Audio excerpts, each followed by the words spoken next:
All right. Hello, everyone. This is the biweekly SIG Cloud Provider meeting on February 16th, 2022. And yeah, I think we're following a new format where we do the triage first. So I will open that, and I only see one issue. Is that right? Yeah, so there's one issue, and probably there's a bunch that are assigned that still need to be looked at, which is fine. I don't think we need to be going through all those this meeting, but yeah, let's quickly go over this one issue here. Install worker services should not set pod info container image as is marked for deprecation. Why is this assigned to us? Let's see. Because I think anything that's in the cluster directory is automatically assigned to our SIG just as part of, because it's like the GC specific stuff.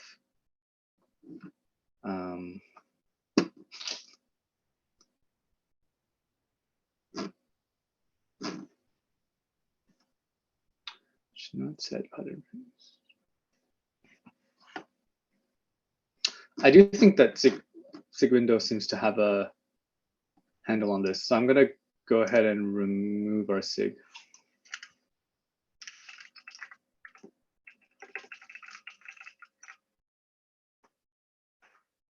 That sound good, folks? Yeah, and it's already assigned. Sounds good. Sounds good.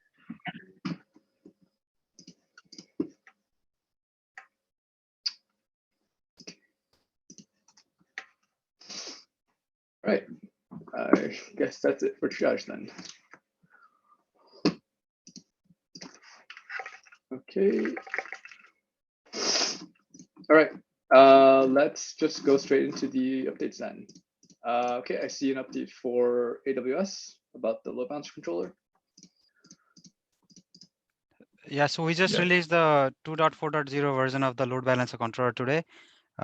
Major changes include support for ingress v1 and load balancer class on the service. Now we'll be able to finally run it on Kubernetes 1.22 and later clusters. Thank you so much. Awesome. So the 1.22 clusters because of ingress in v1, right? Yeah, correct. Ingress v1 beta 1 isn't supported. That's the reason. Okay. Cool. Okay, cool. Azure. How far to backport it? This is the one. Thank you for taking a look at this earlier. This was a nice gnarly bug that Andrew vetted the PR and merged it.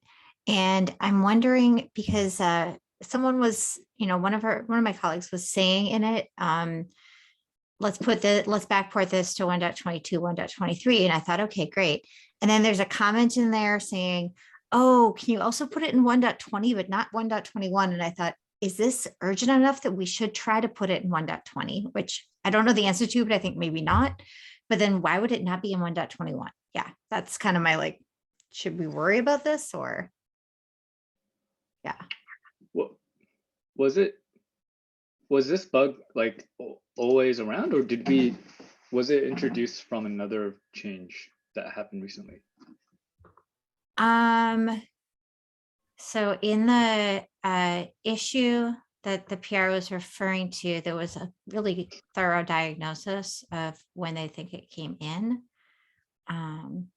But one thing that also in that issue 108, 112 that I thought was kind of interesting was my colleague pointing out, hey, is it possible to switch to out of tree cloud provider Azure? And I thought, oh, this is relevant to the discussions that we're having here about, basically should we be fixing this? I mean, yes, we fixed it in the legacy provider, but should we be not focusing on using that regardless and just switching to the cloud provider, the outer I think bug fixes are generally fine. The other providers are still merging bug fixes. I'm really curious why it wouldn't be fixed in 121, but should be fixed in 120 though. Yeah, I That thought seems that was very very strange. That was in a comment.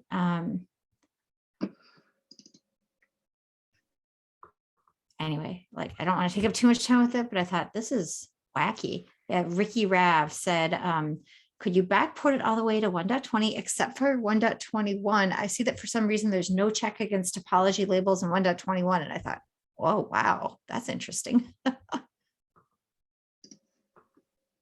If true. You know what? I think there's a service controller change. Oh. And geez, how do I even look for this PR? Oh, you know what? I will go through the history of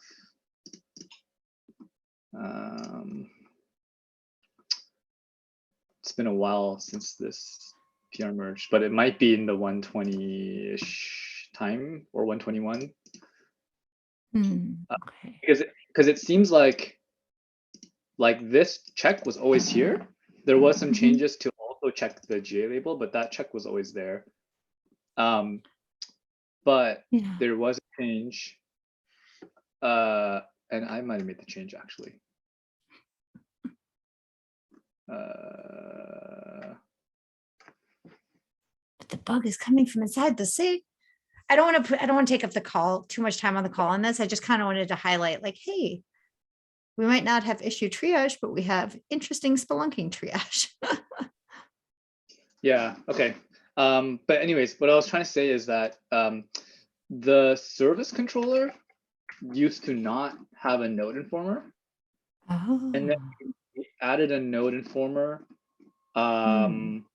because like there was complaints about so basically if a node status changes, we don't actually pull the node out. There's like a 60-second loop in the service controller that pulls it out. And then there was a recent change where we check for node events, and then we reconcile the load balancer if any of the one nodes flip their status. Oh, like it's right here.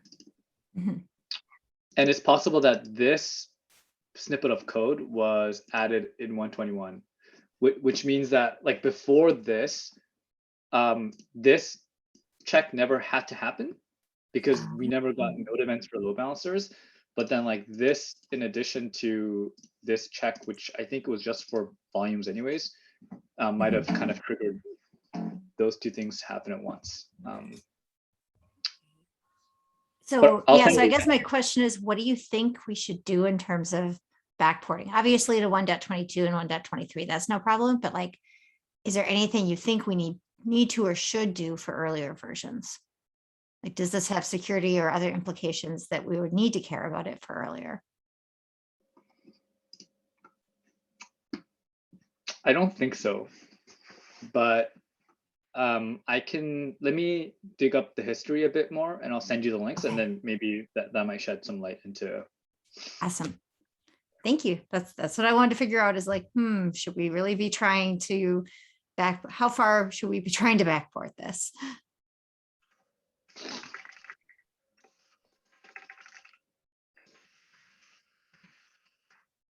Awesome. Thank you. That's all I got.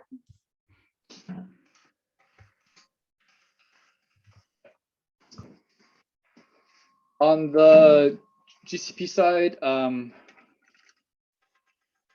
am working on getting E2E tests for kubelet for GCP kubelet credential provider working.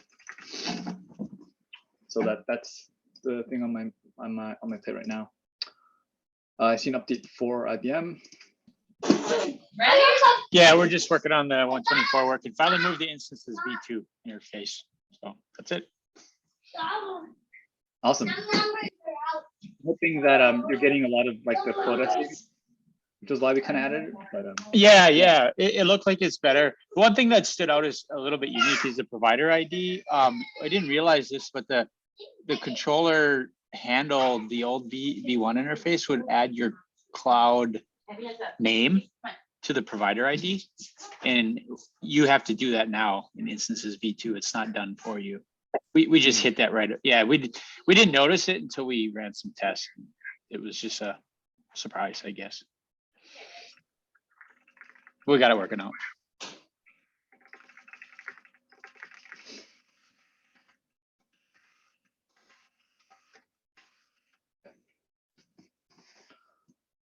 Okay, I see for vSphere, just some bug fixes. It's good to know. Anything else to add to that? No. Okay, cool. Jared, do you want to talk about the leader migration upgrade? Yeah, sure. Sure. Thank you. Sorry for the broken camera. So, long story short, I've finished the upgrade downgrade testing with KOps. Big shout out to SIG Cloud Lifecycle. So, the test has been running for a while, but because I'm still struggling with our testing for us, I need a little bit more time to get the test grid green. Yeah, you see the link on the link down there. That's the dashboard. That's the second one is the dashboard. Yeah, so for now it's kind of it looks like somebody's report card, but for now I need to wait for PR to update job definition, and then it should start working. It works on my machine trademark, so yeah, I need a little bit more time. Besides that, I really want to shout out for other cloud providers other than DCE to add the parameters to the files. PRs are welcome to KOps report. It shouldn't be too hard. Just add some add some parameters like setting the zooms, or a little just should be a little bit should be a little bit workaround, and it should be okay, because KOps should be able to handle difference between cloud providers. Yeah, hopefully. Makes sense. Okay, cool. Okay, let's jump into the agenda. I had a quick PSA in case folks missed it at the start of the meeting that starting March 2nd, we're gonna move this time to 9 a.m. Pacific. And hopefully that's gonna be better for folks in Europe that were wanting to join as well. And we did a poll, and I think 9 a.m. was the top voted one. All right, and then Jared, you have one about the Node IPAM controller. Okay, the link here. So if you open this link, you will see KCM Kube Controller Manager is currently running its own version of Node IPAM controller. I think you are missing. I think the link. No, you see you are missing one character in the link. Yep. This 424. Just add a 4. Yep. You see, KCM is running its own version of Node IPAM controller. So if we have a Node IPAM controller in like KCM, then we will have two instances running together. And this is not anything. This is not really something. Yeah, this one. So this is not something that leader migration can handle, because by using the default configuration, KCM is going to run this controller regardless. Yeah, so I'm asking like consent about whether we should remove Node IPAM controller or only enable that in KCM for the cloud providerless version.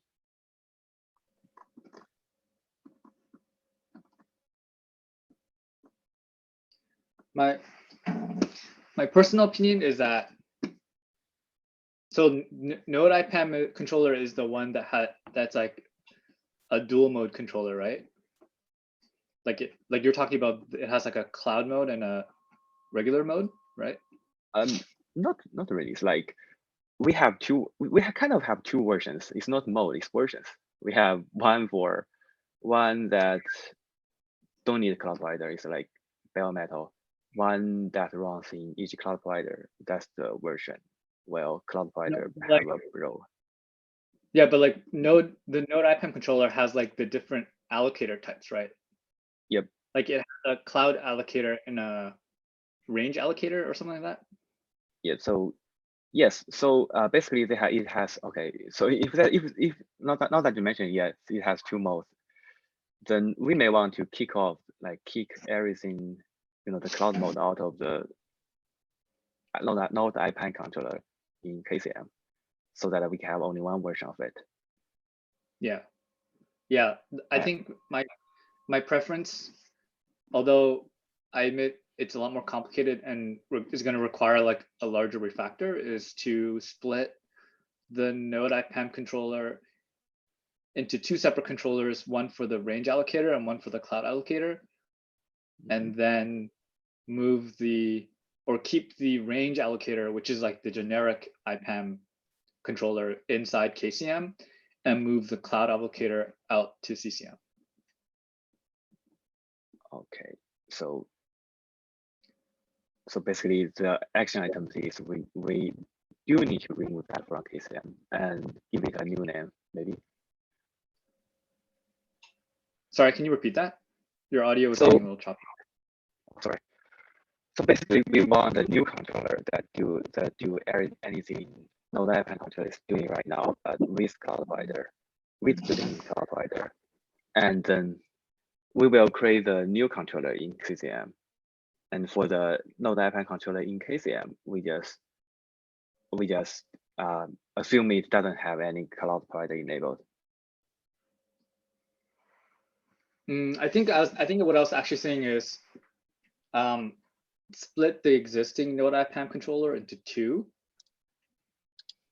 and then only move the cloud allocator controller out. So like, so to be clear, I think that's the ideal solution, but I don't know how practical it is with the current timeline and the migration that we have. Okay. Like it might make sense to just migrate just two copies and then remove the range allocator in the CCM and the cloud allocator in the KCM after the fact, if you know what I mean. Okay. Yeah, I don't actually have a strong opinion at the moment, which is better, but if I could pick the most ideal scenario without thinking about like the amount of work and time involved, I think it would be like, yeah, splitting the two controllers, splitting the current Node IPAM controller into two based on the allocator type, and then splitting the range allocator into KCM and the cloud allocator to CCM. How would you do your other suggested solution without them interfering with each other? I think it would involve like just carrying two copies and ensuring that the allocator type you configured on both of them is the same.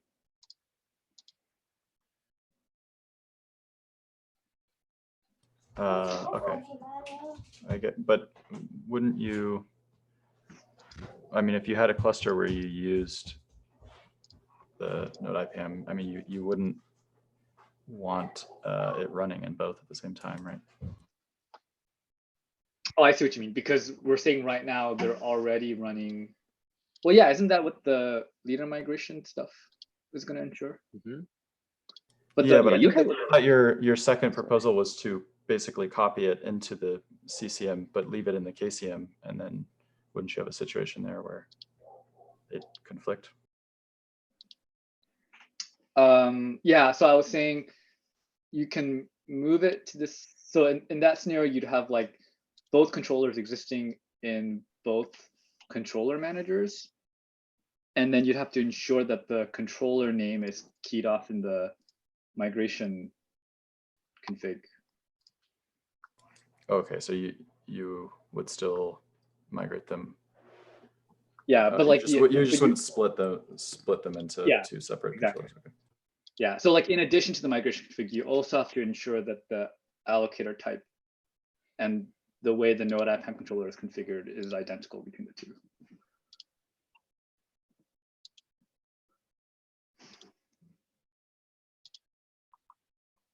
So maybe it'll help to just enumerate the two options here.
that Cool. make sense?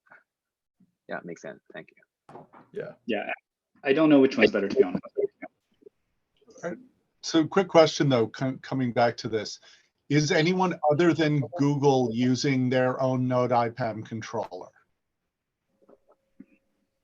Not that I I know of. thought everyone else was just using the default Node IPAM controller in the KCM. That's my understanding too. I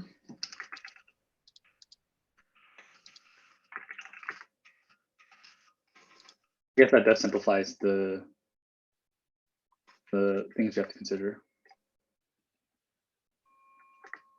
So my understanding is that what you said, like Google is the only provider using the cloud allocator type, but my understanding is also that no one is running the range allocator in the CCM. Everyone runs it in the KCM. Yeah, I mean, our original plan of record, and that can be changed, had been Google would run its own Node IPAM controller in the CCM it builds, and the cloud allocator would get stripped out of the one that's in the KCM. Sorry, can you repeat that? Sure. So the plan of record, and I think we're going back a couple of years at this point, had been that the Node IPAM controller as it exists today would get moved to Cloud Provider GCP and would be part of the GCP CCM. And that the Node IPAM controller that lives in KK would have the cloud allocator stripped out of it so that the KCM Node IPAM controller no longer needed the cloud provider. Okay, but yeah, that's basically this one. Yeah. So I'm just saying that has been the plan of record for a couple of years now. Yep, that makes sense. Except the clarifying distinction is that when we say move Node IPAM controller to CCM, we mean like only the cloud allocator part of it, right? Like we don't mean both allocators.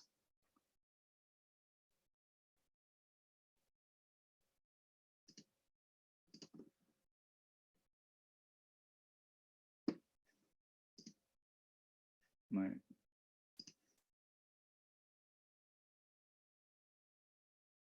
Sorry, I don't know. Sorry, I don't know if my internet was just lossy or if no one's talking. I didn't hear anything either, but that's what I understood from. Sorry, I'll repeat. Whether or not I agree with that, Andrew, I think that decision was being left as an exercise to the cloud provider GCP maintainers. Gotcha. Okay. This part is TP. Okay. So I guess that's the part we have to figure out.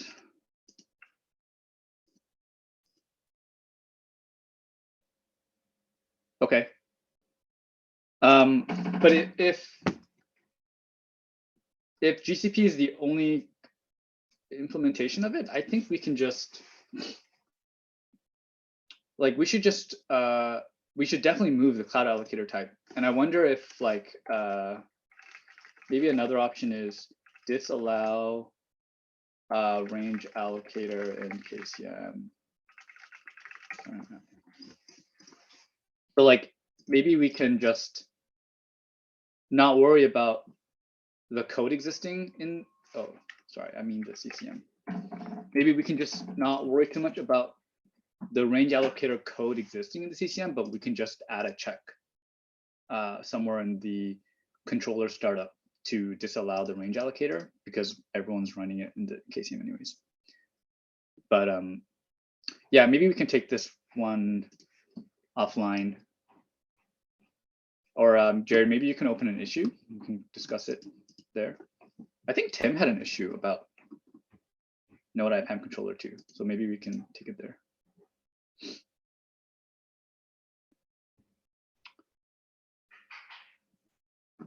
Okay, I'm gonna move on.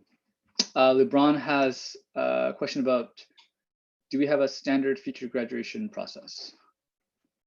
Yeah, like we have this alpha feature, and should we like move? What's the best standards that, or the signal saying we can move this feature to GA?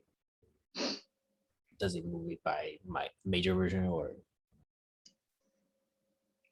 Are you asking about like Kubernetes feature gates or Specifically Cloud for, Provider? sorry, specifically for cloud provider? For example, we support dual stack in 1.22, but it's alpha. Like, should we say it can be GA in 1.23 if no one sees any issues about it? I worked with the dual stack feature gate. It specifically went to GA upstream in 1.23. So you're saying that you want to use a different, like it was, sorry. It went GA and upstream in 1.23. It was not alpha in 1.23 or 1.22. It was beta in 1.22. Like, I'm just kind of curious, are you saying that there's something different for the cloud providers than there is for GA when it comes to the feature gates? Or I think what Lebron might be saying is that Cloud Provider vSphere specifically might have its own feature gate to toggle dual stack, and Yeah. like what the guidance Sure. is for that. Thanks for clarifying. But I mean, it is a good point that you probably want to line that up with the Kubernetes dual stack feature gate somewhat. I see. Like, it wouldn't make sense to GA the dual stack for a version that, for Kubernetes version that didn't GA the dual stack feature as well. right. So like maybe you want to trail behind what the Kubernetes feature gate is. I see. Yeah, makes sense. I can't speak to other cloud providers. I can say for Azure that just because a feature is, available upstream doesn't necessarily mean that it behaves exactly the expected way without, different settings and whatnot downstream. So yeah, maybe that's something to consider. Because like we, for example, are supporting dual stack as a preview, public preview feature. It became GA upstream and we were like, okay, we'll turn on the public preview in our downstream. So that seems like something that you would kind of control on the cloud provider side, but yeah. I see. Thanks.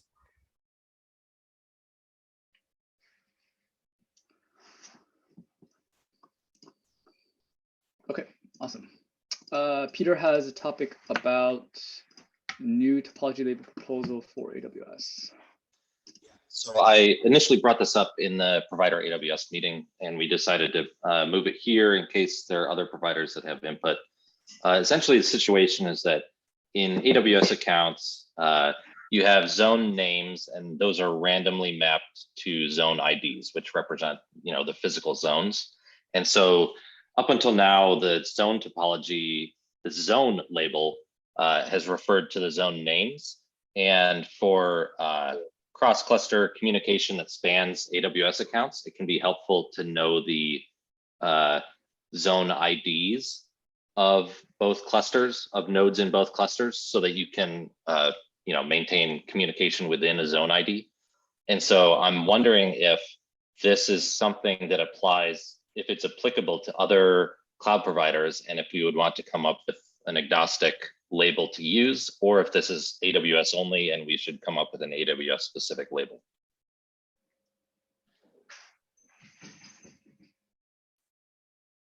And just to clarify, so you don't consider the zone ID as like a subzone topology under zone, right? Like it's just more Right. of like an ID for the zone. It has the same scope as a zone. It's just a different value. And changing the values of the zone label would be a breaking change. So I'm proposing a new zone label. And what's the reason for knowing the zone ID from like a user's perspective? So the zone ID refers to the physical zone, which is consistent across accounts. And so if you have two clusters that are in different accounts and you want to, keep zonal isolation within physical zones across those accounts, you need to know the zone ID of the nodes in both clusters rather than the zone names, because the zone names will be inconsistent in the mapping to physical zones. Gotcha. So US East 1A is not the same and doesn't refer to the same physical location in two AWS accounts, but US E1-AZ1 does.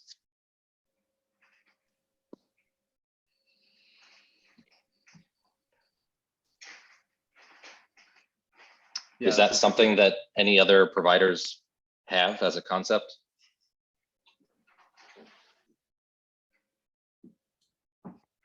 I don't know if it's exactly the same, but the vSphere Cloud Provider is definitely capable of using labels to take into account failure domains.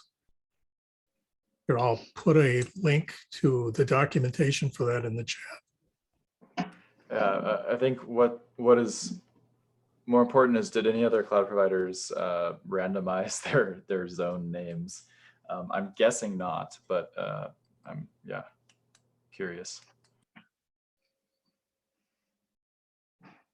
Yeah, Walter can correct me, but like I think for Google, like our zone is just a zone. So I don't think there's like a underlying ID that maps to like a physical thing. I don't know, like Bridget, for Azure, is that something that is that a thing on Azure? This is the part where I admit that I pay a lot more attention to upstream than I do to specific cloud implementation of how we do zones. Can't tell you off the top of my head. Okay. I mean, I would say that this kind of sounds like something that should be handled with something AWS specific, because in reality, we should probably be using the zone ID for the zone, for the topology zone label, because it makes more sense and it allows people to do this kind of stuff cross account. But since we don't in a lot of situations, or users of Kubernetes don't, then yeah, maybe we support this kind of special AWS label that allows you to use the zone name for the zone, but still do cross account zonal stuff. Yeah, I think that makes sense. To either keep the zone ID a AWS specific label, or to provide a toggle to set the actual zone topology to the zone ID if it's like a new cluster that you don't have to worry about breaking compatibility and whatnot. I think either of those seem like.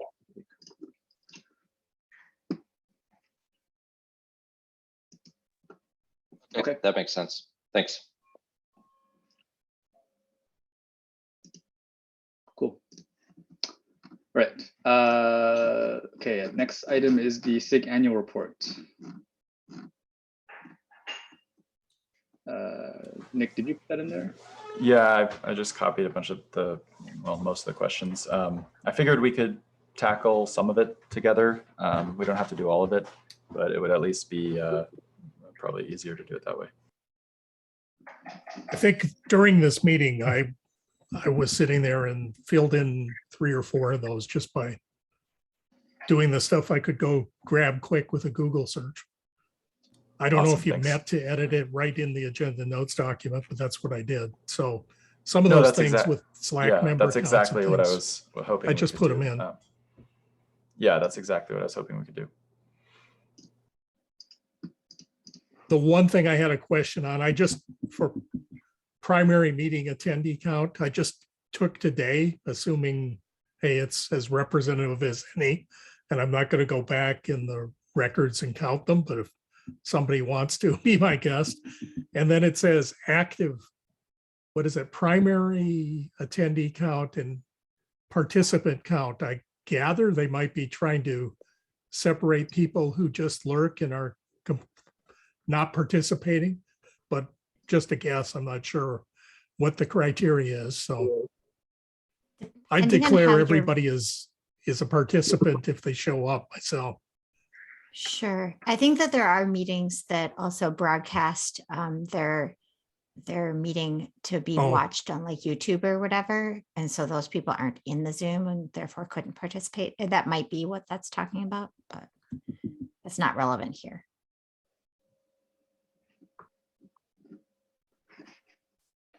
Yeah, so I think some of the first questions, like what work did the SIG do this year that should be highlighted? Yeah, I just want to make sure we don't miss anything. So, for example, you know, we can probably list all the KEPs that we worked on, and that's called out there. That's relatively easy. But what else did we do that we don't want to miss?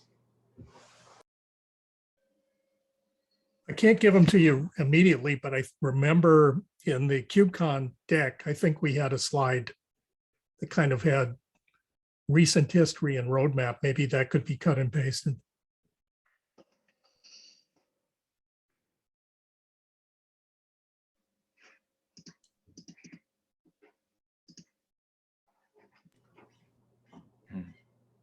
Yeah, Yeah. I mean, I think we can go through the sub-project updates and pull updates there, like for the, you know, things that each sub-project did. So that's something we can start with. Anything else that people remember us doing, or maybe that specific sub-projects did? 2021 was a blur, so I can't think of anything off the top of my head, although I'm sure if we go through the history, we'll find a bunch of stuff. Yeah, fair. So maybe we can just kind of all just collaborate on the Google Doc and just add a bunch of stuff. And maybe we can set a deadline for when this should be done and kind of make that the forcing function for this. When was this due? Or when is it due? So this the rough draft was due yesterday, and then the I guess this is supposed to be reviewed by I don't know, some community group, and then merged by what is it, March 1st or something, the beginning of March. Let me check. Well, it looks like you have a rough draft right here. So that's your rough draft, and then we can iterate on it in GitHub if you want. Yeah. I mean, I think it's probably easiest for collaboration to just throw stuff into this doc directly, and then I'll create a PR from whatever we have. Awesome. Sure. And just so yeah, maybe we'll set the deadline as February. Maybe we'll say deadline for updates in the school doc is February 25th. So we'll all add stuff up until February 25th, and then you can just take whatever is in here and PR it.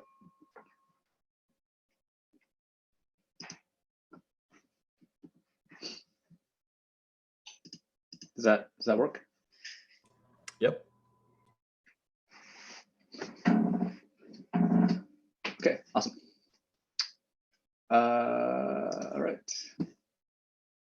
I think that's it for the agenda, unless anyone wanted to discuss anything else last minute.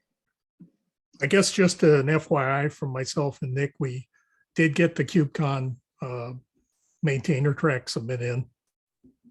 Awesome. And that whatever that draft link that was posted in the Slack channel, we tweak that up to the last minute. So whatever is left in that doc is what got submitted. Awesome. Thanks for driving that. Appreciate it. Yeah, and thanks to Steve for, I don't think it would have gotten done without him, so appreciate that.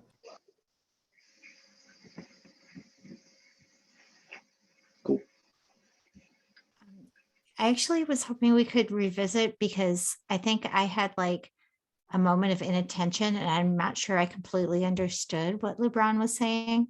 And maybe I shut him down and we didn't fully explore what he was concerned about, but I was a little bit concerned because I'm trying to picture like, do we expect the in-tree cloud providers to prevent people from using GA features? I'm not sure where that goes. So yeah, maybe LeBron, do you want to kind of continue or restate what you were saying so that we can make sure we heard everything?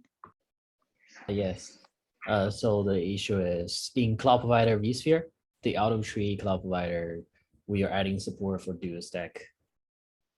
So now Node can have both IPv6 and IPv4 addresses. I know the upstream already states GA 23, but our tree doesn't support it yet.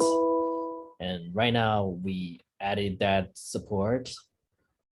But yeah, I'm just wondering, for Cloud Provider vSphere specifically, should we also like a graduation process or just follow whatever the upstream is?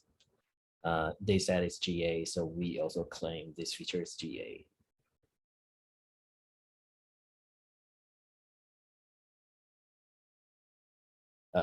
Do I make myself clear? Or Yeah, I think it makes your point very clear. I don't think I know the answer at all. So I would love to hear what Andrew and, Nick and Walter think. Like, what is the obligation or choices for the versioning and feature flagging and support of various things? Yeah, I think so. It's a bit of a gray area. I think if you're an in-tree provider, there is a bit, there is an expectation from the user that like the Kubernetes core feature gate itself would enable dual stack for your provider. But that's not necessarily true for like lots of reasons, like some providers don't support dual stack yet or whatever. So I think like, especially in the external case, it's totally fine to have your own feature gate that enables or disenables the dual stack capability. Because I guess like it is separate from like Kubernetes, like the core APIs of Kubernetes supporting dual stack versus the provider supporting it, right? Like it's the same thing with CNIs. Like if you want to run dual stack, you need a version of a CNI that also supports dual stack API. And if there's a feature gate for that, you would expect the same thing. So I think same thing for the providers. If you need a feature gate to kind of ease people into dual stack, that makes sense there. okay, so we can also have a feature gate. Yeah, thanks. So one thing I will mention, I don't know where we are with dual stack and conformance testing, but anything that is part of the conformance testing is obviously, if you're saying you're 121 and and you're Kubernetes compliant, that means that you passed all the conformance tests. And while I don't know off the top of my head, I would assume that any customer then on 121 who has seen the nice little sticker you get that says you are conformant should also be given all of the flags, including any feature gate flags that were necessary to get the conformance tests to pass at that level. Yeah, that makes sense. Yeah, there are quite a few tests for dual stack. So yeah, that sounds right to me. And so yeah, you need to let your customers know what the relevant configuration is that is compliant.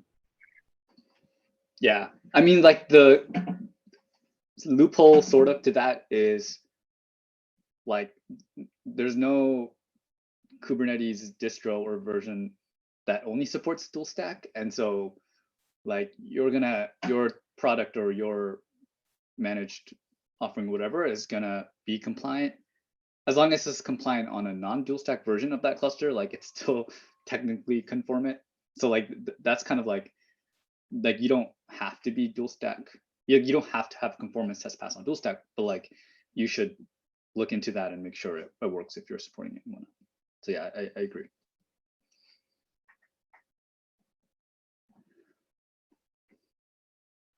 Cool. Anything else? If not, we can get 10 minutes back. All right, see you all in 2 weeks. Bye. See you. Bye. Okay.